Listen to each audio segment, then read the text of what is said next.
చంద్రబాబు నాయుడు గారి లత్కోర్ బుద్ధి మళ్ళీ ఇంకొకసారి బయటపడ్డది. చంద్రబాబు నాయుడు, పవన్ కళ్యాణ్ కూటమి కలిపి చేసిన ఈ దాష్టికం జగనన్నను దెబ్బతో కాసేపు ఆగొచ్చు, కానీ జగనన్నను ప్రజల నుంచి దూరం చేసే అవకాశాన్ని కూడా ప్రజలు మీకు ఇవ్వరనేది గుర్తు చేసుకోండి. ఈరోజు జగనన్న పైన దాడిని, దాష్టికాన్ని ఖండిస్తున్నాం. జగనన్న చేసే మంచి పనిని చూసి తట్టుకోలేక ఎలాగైనా జగనన్నను ప్రజలకు దూరం చేయాలని గతంలో 2019లో ఈ కోడికట్టి డ్రామా అని చెప్పి వైజాగ్ ఎయిర్పోర్ట్లో ఇలాంటి దుర్ఘటనే చేశారు.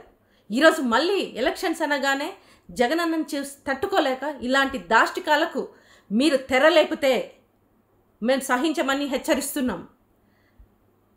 మీకు ఈ దాష్టికానికి నిరసనగానే ఈరోజు ఈ నల్ల బట్టలేసి మేము జగనన్నకి సంఘీభావం తెలుపుతూ మీకు వార్నింగ్ ఇస్తున్నాం.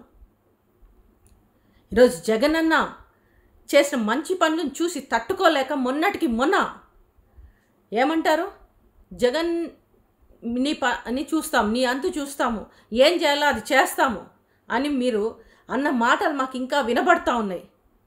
ఈరోజు ఏవైతే మీరు ఆ మాటలు అన్నారో అదేవిధంగా ఈరోజు జగనన్న పైన దాడిని, దాష్టికాన్ని మొదలుపెట్టారు. మేము సహించమని హెచ్చరిస్తున్నాం. ఆంధ్ర రాష్ట్ర ప్రజలు గతంలోనే మీరు ఇలాంటి చౌకబారు రాజకీయాలు చేస్తేనే చెప్పుతో కొట్టినట్టుగా 23 సీట్లలో ఒకరిని, కనీసం ఒక అసెంబ్లీలో అడుగు పెట్టకుండా ఇంకొకరిని తరిమి కొట్టారు.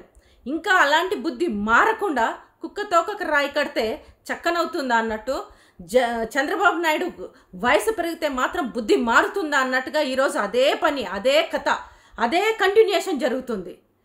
జగనన్న తట్టుకోలేక ఇలాంటి చౌకబారు రాజకీయాలు చేయాలని, ఇలా మళ్ళీ రాబోయే రోజుల్లో ఇలాంటి ఏమైనా జరిగితే రాష్ట్రంలో కరోనా టైంలో మీరు రాష్ట్రాన్ని ఎలాగైతే విడిచిపెట్టి పారిపోయారో మీ కూటమంతా కూడా రేపు రాబోయే రోజుల్లో కూడా మీకు అలాంటి పరిస్థితే వస్తుంది మాత్రం హెచ్చరిస్తున్నాం.